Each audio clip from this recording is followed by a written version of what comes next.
Amalan itu bergantung pada penutupnya. Kalau awal Ramadan kita belum maksimal, jangan biarkan akhir Ramadan juga terlewat begitu saja. Karena perlombaan tidak ditentukan di garis start, tapi di garis finish. Ramadan ini belum benar-benar pergi, pintu rahmat dan ampunan masih terbuka lebar.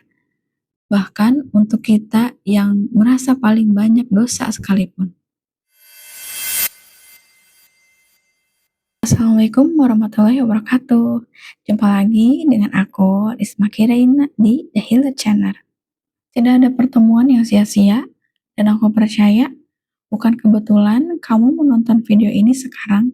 Mungkin ada pesan yang ingin Allah sampaikan untuk hatimu melalui video ini.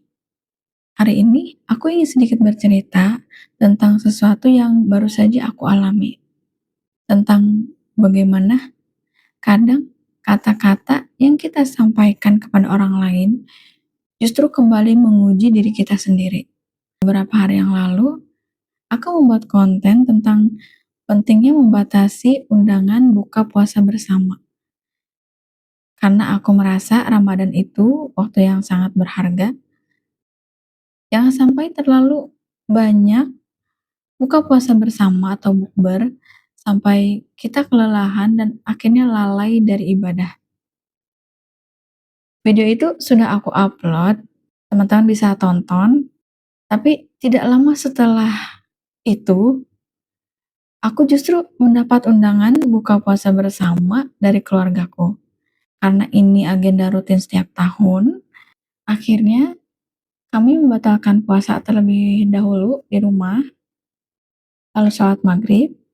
Setelah itu, kami pergi ke restoran bersama-sama. Setelah selesai acara buka puasa bersama, kami juga menyempatkan silaturahim ke rumah kerabat. Sampai akhirnya, aku baru tiba di rumah sekitar jam setengah 11 malam. Saat itu, badanku rasanya sudah sangat lelah.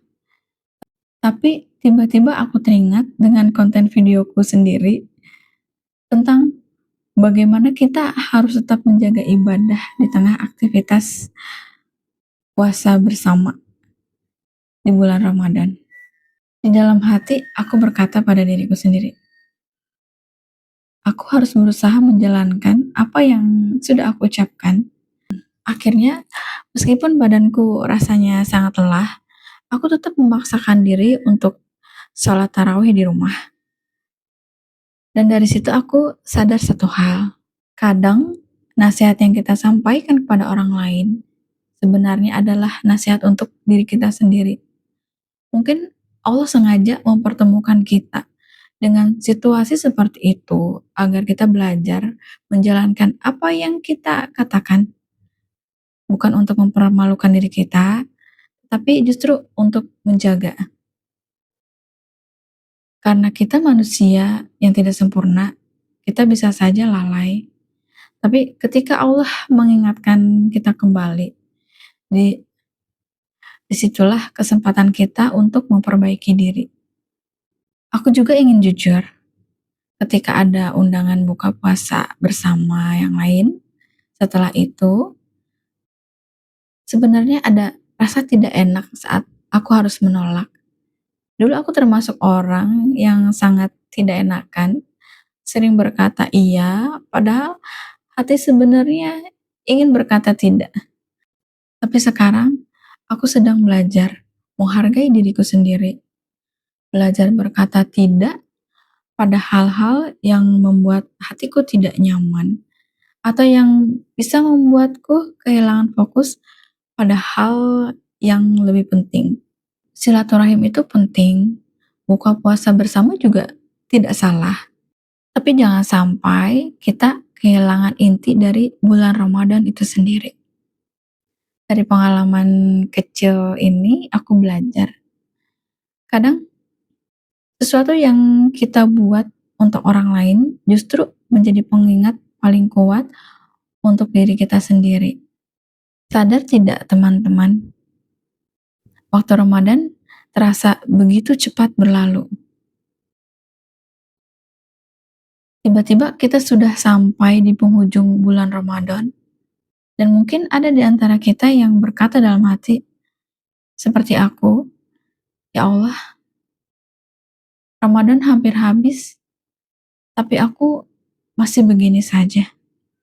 Banyak dari kita yang terjebak dalam sindrom pertengahan Ramadan.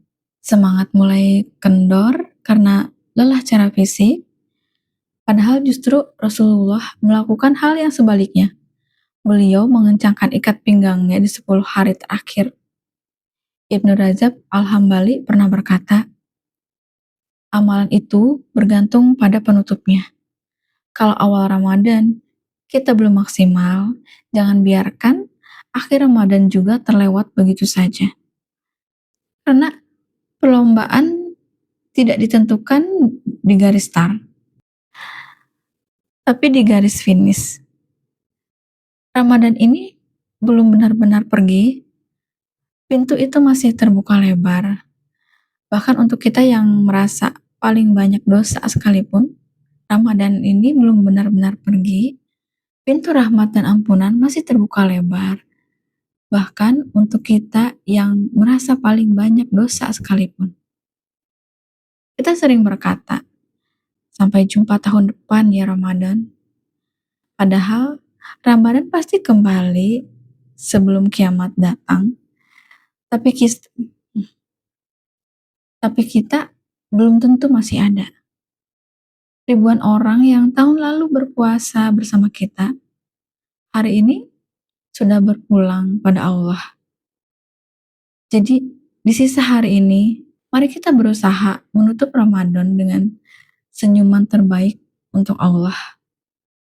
Mungkin bukan dengan amalan yang besar, tapi dengan amalan kecil yang kita lakukan dengan ikhlas dan istiqomah. Aku juga ingin tahu dari teman-teman, apa satu ibadah kecil yang ingin kamu istiqomahkan di sisa Ramadan ini? Tulis di komentar ya. Jangan menunggu hati merasa suci untuk mulai beribadah. Di sisa 10 hari terakhir Ramadan, yuk kita kejar dengan strategi kecil tapi konsisten. Pertama, bukan hanya berburu malam Lailatul Qadar. Tahukah kamu bahwa siang hari di bulan Ramadan juga memiliki kemuliaan yang sama dalam hal pahala yang berlipat ganda, terutama di 10 hari terakhir bulan Ramadan. Selain pahala yang berlipat ganda, begitu juga dengan dosa. Ini caraku memaksimalkan amalan di 10 hari terakhir. Yang pertama, the power of sedekah subuh. Gunakan fitur transfer atau celengan di rumah. Sedekah di waktu ini didoakan langsung oleh malaikat agar harta kita diganti dengan yang lebih baik dan bisa cepat terkabulnya doa-doa kita. Karena aku perempuan dan tidak sholat subuh di masjid, aku biasanya sedekah subuh melalui aplikasi. Di sana kita bisa di aplikasi itu aku bisa sedekah minimal Rp2.000. Aku selalu bilang, usahakan sedekah tiap hari walau receh, terutama di waktu subuh. Silahkan teman-teman cari aplikasi berbagi yang nyaman untuk teman-teman untuk memudahkan kita bersedekah. Kita tidak bisa sedekah secara langsung. Insya Allah, Allah selalu lihat usaha dan niat kita. Yang kedua, istighfar di waktu sahur. Al-Quran menyebutkan ciri penduduk surga adalah mereka yang memohon ampun di waktu sahur, di waktu sebelum subuh. Quran Surat Az-Zariyat ayat 18. Manfaatkanlah 10 menit sebelum imsak. Yang ketiga, perbanyak bersalawat dan membaca Quran setelah subuh. Yang keempat, salat sunnah duha dan salat sunnah rawatib. Semoga kita semua bisa sampai di garis finish Ramadan dengan kemenangan. Terima kasih sudah tonton video aku sampai akhir. Jangan lupa di like, komen, dan subscribe. Assalamualaikum warahmatullahi wabarakatuh.